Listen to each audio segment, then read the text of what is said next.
Good morning बच्चों 6th class में आज हम जो राजनीति वाली आपकी जो बुक है ना, सामाजिक राजनीतिक जीवन वाला जो आपकी बुक है, उसमें पहला तो हमने विविधता देखा था, विविधता और समझ। दूसरा विविधता और भेदभाव देखा था। तीसरा हम सरकार के बारे में पढ़ चुके हैं। अब जो चौथा चैप्टर है बच्चों, वो लोकतांत्रिक सरकार के मुख्य तत्व की, मतलब है इसमें सरकार के बारे में ही, लोकतंत्र के बारे में। ठीक है, इसमें शुरू में मैं आपको एक कहानी बताती हूँ। कहानी कहाँ की है और कैसे फिर हम आगे बढ़ेंगे। बच्चों, एक महाद्वीप है अफ्रीका महाद्वीप। ठीक है, उसमें जो दक्षिण वाला हिस्सा है दक्षिण अफ्रीका, वहाँ की कहानी है। एक लड़की है माया, उसकी कहानी है कि एक दिन माया जो है अपनी माँ के साथ, ठीक है, जैसे आप लोग भी अपने माँ के साथ हेल्प कराते हो, तो वो अपनी माँ के साथ हेल्प करा रही थी और अपने कुछ कागजात वगैरह जो है वो सफाई कर रहे थे। तो उसमें उसको एक स्क्रैप बुक मिली। स्क्रैप बुक आप लोग भी कई बार बनाई होगी, हॉलीडेज में कई बार वर्क मिल जाता है। उसमें क्या होता है कि कई लोग अपने कई चित्र काट काट के लगाते हैं। ठीक है, तो उसको भी एक स्क्रैप बुक मिली। उसमें क्या अखबार के कागज होते हैं ना, उसके कई न्यूज थी, कई घटनाएं थी, इसको काट काट करके कई चित्र वो लगाए हुए थे। तो उसने अपनी माँ से पूछा, माँ ये क्या है? क्योंकि उसमें एक लड़के का चित्र भी था और उस लड़के का नाम भी था। उसका नाम था हेक्टर पीटरसन। तो उसने अपनी माँ से पूछा, कौन है, क्या है, ये आपने क्यों संभाल के रखी है, क्या है? तब उसकी माँ ने बताया, क्या बताया कि बच्चे ये जो दक्षिण अफ्रीका है, ठीक है, यहाँ पर जो है जो लोग रहते थे, ठीक है, हम बात करें पहले की, बाद में तब उसमें समानता आ गई। पहले असमानता थी।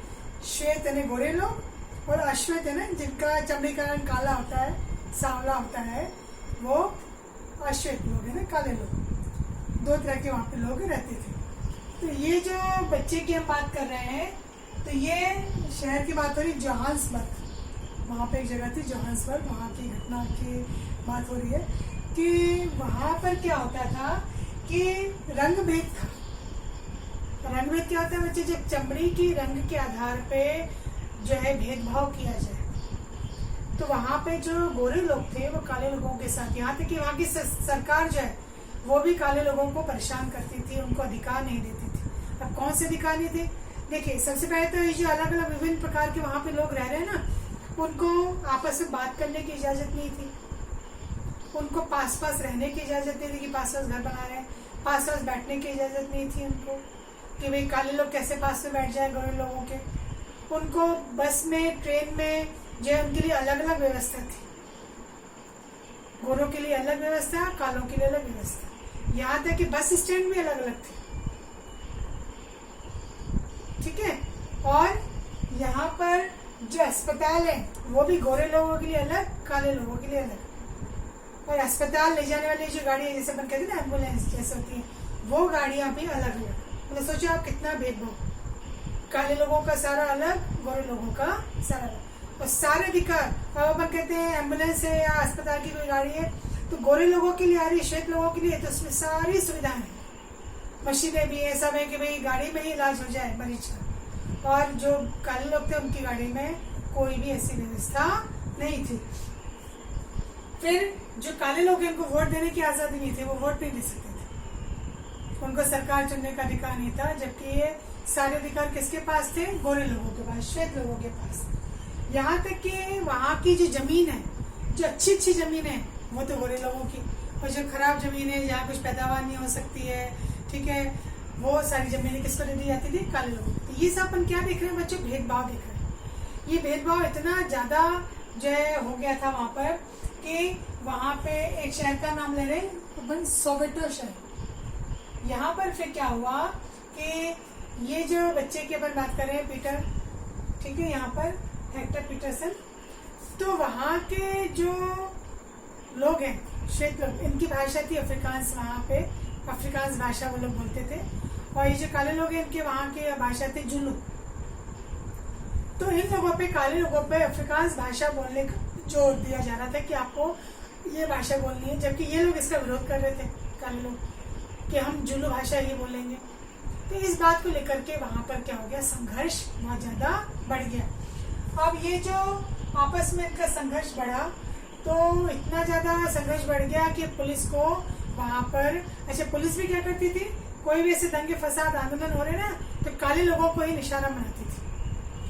तो जब उन्होंने वहां पे गोलीबारी की लोगों को, आंदोलन करने वालों को संभालने के लिए, तो एक गोली इस लड़के को लग गई और इसकी मृत्यु हो गई।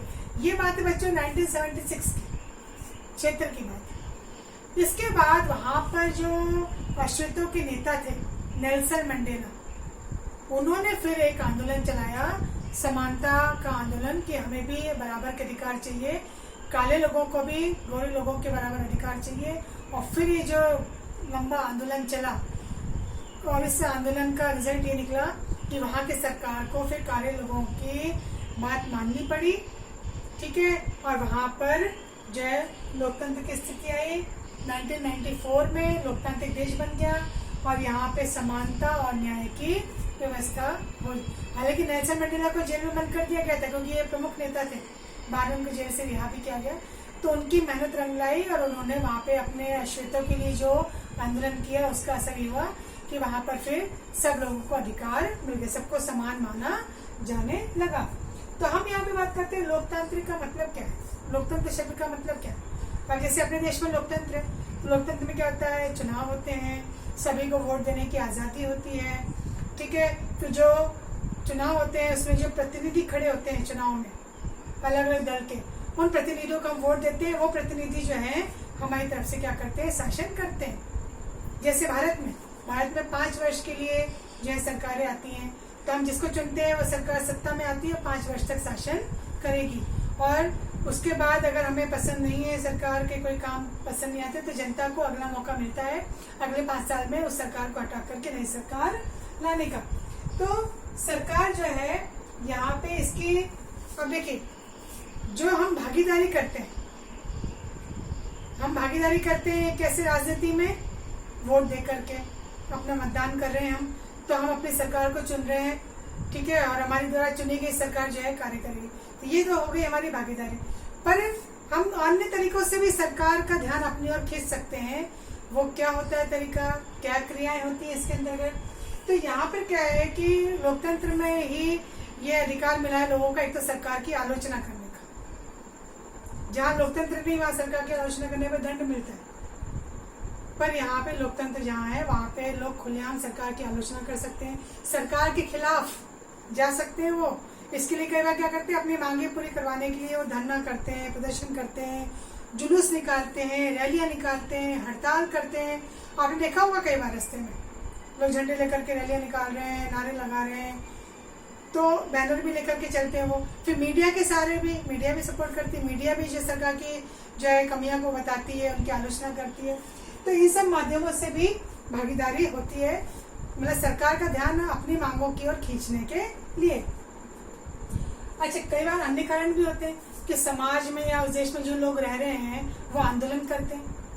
अब आंदोलन क्यों करते हैं, क्योंकि देखिए अलग अलग सामाजिक समूह होते हैं, हर देश में होते हैं सामाजिक समूह। तो सामाजिक समूह का होना कोई गलत बात नहीं है, पर क्या होता है कि जब सरकारें भेदभाव करने लगे किसी एक समूह, जैसे अभी अपन ने दक्षिण अफ्रीका में देखा था कि एक समूह को तो आप इतनी सारी सुविधाएं दे रहे हो, आजादी दे रहे हो, और दूसरे समूह के साथ आप क्या कर रहे हो, भेदभाव कर रहे हो। तो ऐसे में क्या होता है, उनमें आपस में जब तालमेल नहीं हो पाता समूह में, तो वो एक दूसरे के साथ क्या हो जाते हैं, खिलाफ हो जाते हैं, और एक दूसरे के खिलाफ क्या करने लगते हैं, वो प्रदर्शन करने लगते हैं। और कई बार क्या होता है, ये इसका हिंसात्मक रूप भी हो जाता है जुलूस का। जैसे मान लीजिए कोई धार्मिक जुलूस निकल रहा है, अब नाराजगी है तो लोग क्या करते हैं, धार्मिक जुलूस के ऊपर पत्थर फेंकना, ठीक है, कोई और बाधाएं डालना।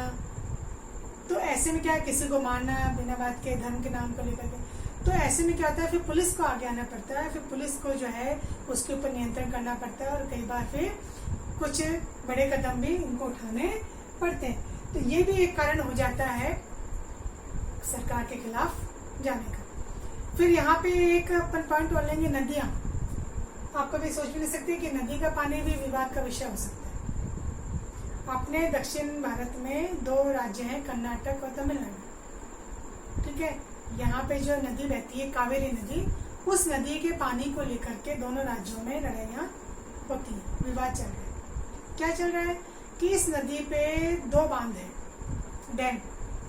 एक तो है कर्नाटक में कृष्णराजा सागर जो बांध है, वो थोड़ा सा ऊंचाई पे है, उस पानी से जो सिंचाई के लिए पानी आता है और वहाँ पे जो बेंगलोर है, जो शहर है, वहाँ के लोगों को पेयजल भी मिलता है ऐसे पानी से। ऐसे तमिलनाडु में इसी नदी पे एक बांध बना हुआ है, मैटूर बांध, वो थोड़ा सा नीचाई पर है। तो बांध क्या होता है, आपको बांध का अर्थ पता होना चाहिए। बांध क्या होता है बच्चे, जब नदी बहती रहती है तो नदी के पानी को रोक लिया जाता है, दीवार खड़ी कर दी जाती है और उस पानी को रोक करके, तो वहाँ जो पानी इकट्ठा हो जाता है, झील जैसे बन जाता है, उस पानी का उपयोग कई कामों में किया जाता है। सिंचाई के लिए भी, बिजली उत्पादन के लिए भी, ठीक है, मत्स्य पालन के लिए भी, कई बार बाढ़ को रोकने के लिए भी, कई बार सूखाग्रस्त जो इलाके होते हैं वहाँ पे नहर बना करके पानी पहुँचाने के लिए। तो बांध जो है अलग अलग उद्देश्य के लिए बनाए जाते हैं। तो जब पानी रोका जाता है, तो जैसे मान लीजिए हम कह रहे हैं कर्नाटक में जो बांध है ऊंचाई पे, तो उन्होंने पानी रोक लिया, तो तमिलनाडु को नदी का पानी पूरा नहीं मिल पाता जब तक कि वो पानी छोड़ेगा नहीं, क्योंकि नदी जो है रोक लिया पानी, उस पानी को आगे बढ़ाने के लिए बांध में गेट बने होते हैं। तो गेट से जब पानी छोड़ा जाता है तो वो पानी आगे जाता है, तो वो पानी तमिलनाडु को नहीं मिल पाता। उस बात को लेकर के इनमें आपस में विवाद चलता रहता है। तो ऐसे में फिर क्या करती है, सरकारें जो होती हैं वो मुख्य भूमिका निभाती है और विवाद को कम करने का या समाप्त करने का कार्य करती है। फिर इसी के साथ एक यहाँ पे और पॉइंट आता है अस्पृश्यता, छुआछूत, भेदभाव। अस्पृश्यता जो है वो अपने देश में भी पुराने समय में बहुत था, ऊंची जाति नीची जाति में, छुआछूत में, ठीक है, किसी जातियों के लोगों को जो सार्वजनिक नल से, कुएं से पानी नहीं भरने देना, ठीक है, उनको कई तरह से सुविधाएं ना देना, उनका शोषण करना, ऐसी बहुत सारी चीजें थी। सरकार ने फिर क्या किया, इसको दंड मतलब ऐसा घोषित कर दिया कि भाई ये जो है ये अस्पृश्यता या छुआछूत जो है ये अपराध है। संविधान में हमारे इसका एक कानून बना दिया गया और सब समान है, सबको समानता मिले, सबको न्याय मिले, इसलिए संविधान में बहुत सारे कानून जो है सरकार ने बनाए। तो इस तरह की व्यवस्था की जाती है ताकि लोकतांत्रिक सरकार में रहने वाले सभी लोगों को न्याय मिले और सभी लोग एक साथ जो है वो मुख्य धारा में शामिल होकर के आगे बढ़े। तो ये हमारा आज का एक छोटा सा चैप्टर था, लोकतांत्रिक तत्व, जिसमें हमने दक्षिण अफ्रीका की स्थिति देखी, एक लोकतांत्रिक सरकार क्या होती है, ठीक है, उसमें कौन कौन से तत्व होते हैं, कैसे लोगों को अपनी बात रखने का मौका मिलता है, कैसे वो अपनी मांगे सरकार से पूरी करवाते हैं, इसके लिए वो क्या तरीके अपनाते हैं। अगर देखिए मांगे सही है तो सरकार मांगे मान लेती है, पर मांगों को मांगने का तरीका या मांगने का तरीका गलत है तो उससे भी कई बार क्या हो जाती है, विवाद की स्थितियां हो जाती हैं। तो ऐसे में फिर सरकारों की इनकी भूमिका प्रमुख हो जाती है। तो ये अपना ये चैप्टर था बच्चों, लोकतांत्रिक तत्व अपने